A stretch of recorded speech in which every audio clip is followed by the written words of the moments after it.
Billie Eilish just did an interview with Rolling Stone, and it is like the worst thing I've ever come across. Seriously. It's an ode to narcissism. She has a lot to say about sex and masturbation, and it's too much. It's too much information. We didn't want to hear that. No, I'm sorry. This whole thing comes off as the theater kid version of JoJo Siwa saying, I'm about to drop the F-bomb. Well, and what JoJo Siwa said, word for word, was, porn is effing sick, dude. God. So here's what Billie Eilish said. People should be jerking it, man. Billie Eilish on the value of masturbation. She also said that she should have a PhD in masturbation. So I guess I wonder if the interviewer goes into it knowing that the topics are going to turn that direction, because all of the sound bites that got cut up and put into tweets. Well, yeah, I'll go through in full context, because there wasn't really any context that could make this It's normal. funnier if they just sat down and the interviewer goes. Literally, it just says that it was not invited. Yeah. It was not invited. The interviewer said, I ask her what she likes to do to decompress. Mm-hmm. Very normal question. Some You're people asking, have a do you glass like of wine. pickleball? You know? A glass of wine, watch a movie. Yeah. Do you like reading a book? I don't know. And here is what Billie Eilish said. Sex. I basically talk about sex anytime I possibly can. That's literally my favorite topic. My experience as a woman has been that it's seen in such a weird way. People are so uncomfortable talking about it and weirded out when women are very comfortable in their sexuality and communicative in it. I think it's such a frowned upon thing to talk about, and I think that should change. You ask me what I do to decompress? That shit can really, really save you sometimes. Just saying. Can't recommend it more, to be real. When guys have that conversation at work, they catch a case. Yeah. So there's a reason why it's weird. Yeah. And she should shut up because she's an idiot. Because literally, that's exactly what, I mean, women talk like that, and it's one thing. If guys talk like that, it's absolutely sexual harassment. She should shut her mouth. You can't encourage people to talk like that in modern society. It's ridiculous. First of all, you shouldn't be ashamed of sex either, but you shouldn't be talking about it in your normal interactions all day long. And the fact that she thinks about sex all the time, look, I'm not a religious guy, but people replace religion with something else, and it sounds like she's replaced her religion with worshiping her own body and worshiping herself. Yeah. And that's all people do. That's what people have done throughout history. I guarantee she's like, I should go hug some trees and masturbate in nature because that's nature, blah, blah, blah. She's ecosexual. It's all BS stuff. Whether you're a man or a woman, I think choosing not to tell strangers about your sexual proclivities and your sex life, it's not shame-based, it's not Puritan, it's just normal and not being a pervert. Exactly. It's not Puritan. It just means that as a human being, there are things that you communicate with other human beings about that come way before this, and arguably with far fewer people, because the people you should be having those conversations with should be the person you're in a relationship with. It's one thing if the interviewer said, so what are your opinions about sex and women being able to talk about sex? That's different. Yeah. If she said this in response, I'd be like, okay, she was invited to speak about this. But it was literally so what are your hobbies? And she's like, jerking it.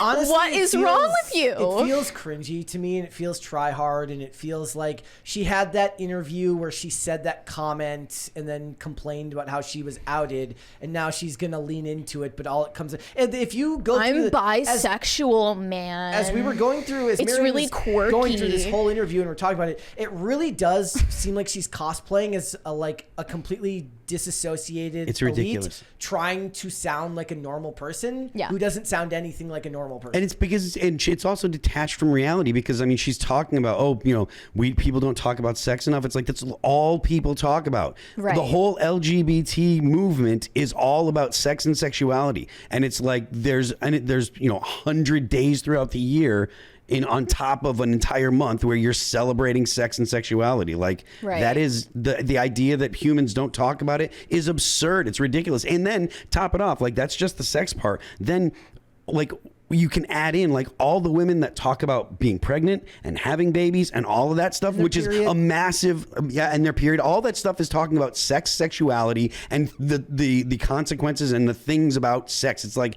the idea that humans don't talk about sex is absurd. It's so detached from reality where you could literally just look at her and say, why does anyone even listen to you if you're not singing?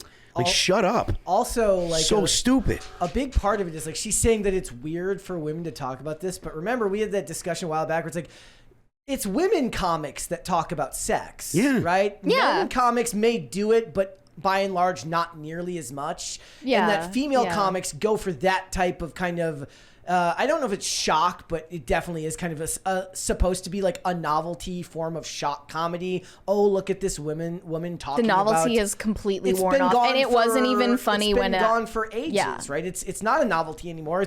It's like when they talk about the idea, like they talk about women as if they just were allowed to live on their own 10 years ago.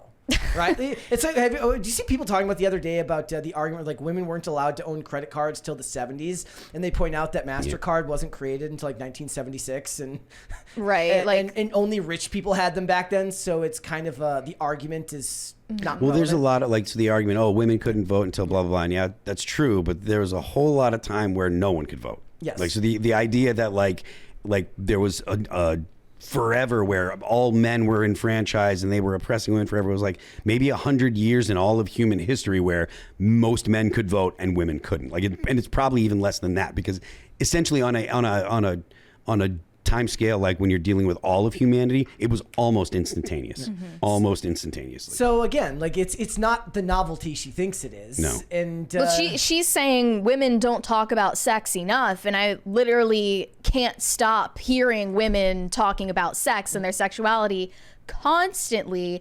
And I think everyone is starting to notice that everything in our culture is sexual and none of it is sexy. There is no sex appeal anymore because we're all bootied out. You're telling me this quote isn't People should be jerking it, man.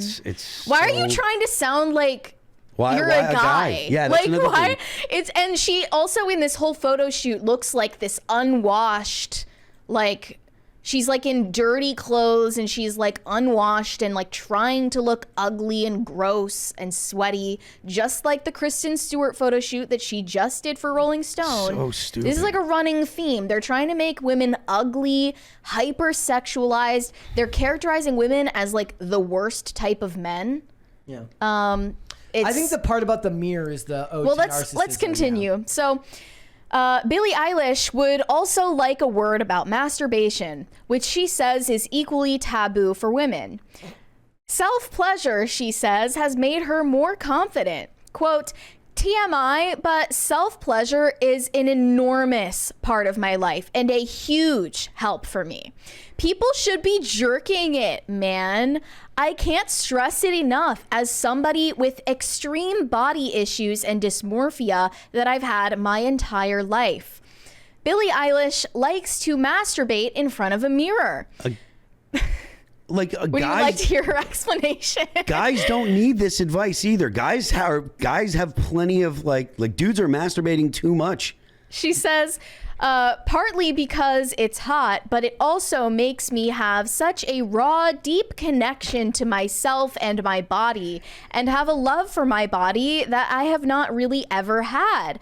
I got to say, looking at yourself in the mirror and thinking, I look really good right now is so helpful. You can manufacture the situation you're in to make sure you look good. You can make the light super dim. You can be in a specific outfit or a specific position that's more flattering.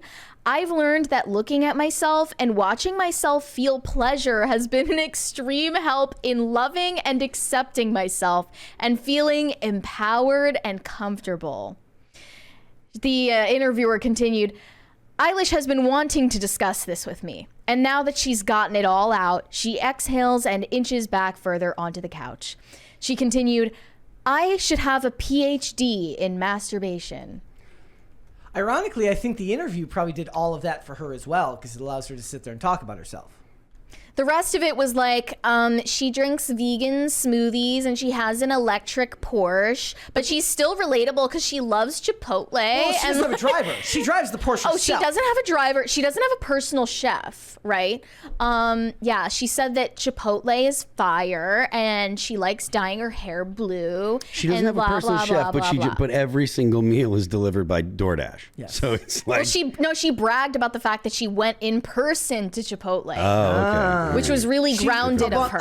Among the sweaty, unwashed masses. Yes. Yeah. But even still, like, she looks like the sweaty, unwashed masses. People will sit there and they'll talk like they're you're like, oh, you know, I don't have you know, I'm not super rich or whatever. I don't have I can't afford someone to make all my meals and blah blah blah. But they order DoorDash for every single meal. You know. Mm-hmm. So. I wanted to point out that back in 2022, she was on Howard Stern and she was talking about how early exposure to pornography as a child actually heavily traumatized her and changed her sexual interests to be more violent and more perverse. And she went into detail about how she doesn't like how pornified our culture is and how much people celebrate it. So I found that quite ironic, and I wanted to play that video. She used to wear like baggy clothes and stuff because of that. Right, because she has these body image issues. I'm sure that's not unrelated to this addiction that she had, or maybe still has. Here we go. As a woman, I think porn is a disgrace, and I used to watch a lot of porn, to be honest. I started watching porn when I was like 11.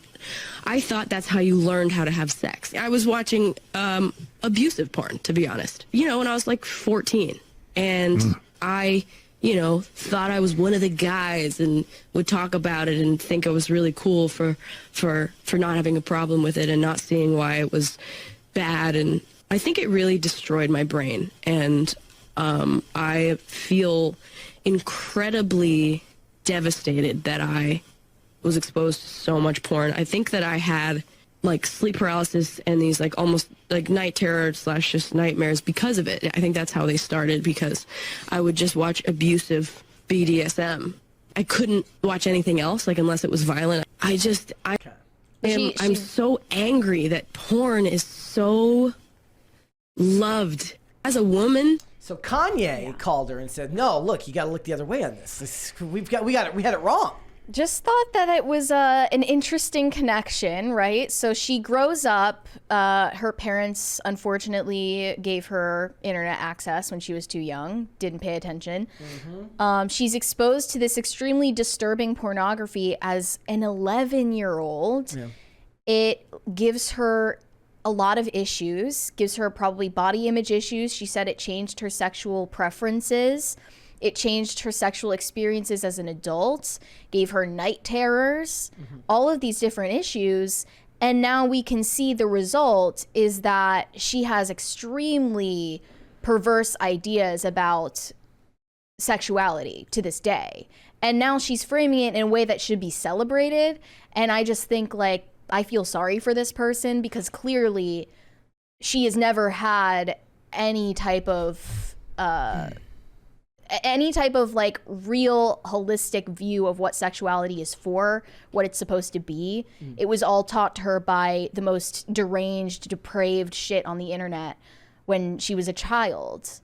And that's just a really sad end to the story, I guess. Yeah, I mean, like, regardless of what her preferences are, I guess. Like, I'm not here to judge what she likes to do in the privacy of her own home, but when you decide to do a whole interview where it becomes the entire focal point of it, it is just, I just read all of this and thought it was strange how it's all framed in this extremely narcissistic tone, I guess. Mm-hmm. Like more than just your point to the morality of it, to me would just be it would be a bit off-putting for me, just the idea that it's all framed around the love of self, I guess. Mm-hmm. Right, which is, obviously I'm coming at it from, like, at this subject from the perspective of someone who is religious, but I think that everyone has a basic understanding that what she is saying here, it is not the rightly ordered way to think about sex and sexuality. I think we can all tell that there's something wrong. Well, beyond just like the morality of what you're doing, but just the outward way in which you're talking about it. Yeah, like who you're talking about it to, how you're promoting it to the public. And her fan base is so much younger than her, too. Like, she does have fans her own age, but a lot of them are young kids. And I just am horrified that they're going to be exposed to all of this because they pay attention to everything she says, everything she does. And I wish that she cared about the influence she had on them more. But I mean, she is 22, so she's young still. So maybe this is the type of thing that she changes her tune on this later. I don't feel like when you're this mainstream, it goes anything other than one direction, and it just becomes more so. Right. This way. No one is going to stop her and be like, hey, maybe you should rethink the way that you go about doing these interviews. Usually you go from wholesome to edgy and continue on. But she was always try hard edgy from the very beginning. Like I said, this to me just looked like art nerd JoJo Siwa trying to seem like she's older and more mature than she is, not realizing that adults don't actually, like mature, rational adults don't have these conversations because it's not relevant to your daily life. But to be fair, she's never lived the average everyday life, so she doesn't understand the rational human experience as we know it. Oh, she also has very strong opinions about whales. I'm okay with that. Okay? I don't know why this came up in the interview either, but she's not rocking with whales. She said, how can anybody just accept that a whale exists, y'all? Those things are enormous. The noises they make, that shit is terrifying to me. Ew! I laugh because what somebody said, they said she's been fighting her homeschool brain her whole life, and it finally came out in this interview. And it does sound like somebody who hasn't been properly socialized and was homeschooled their whole life going off on a tangent. Yeah. Not good.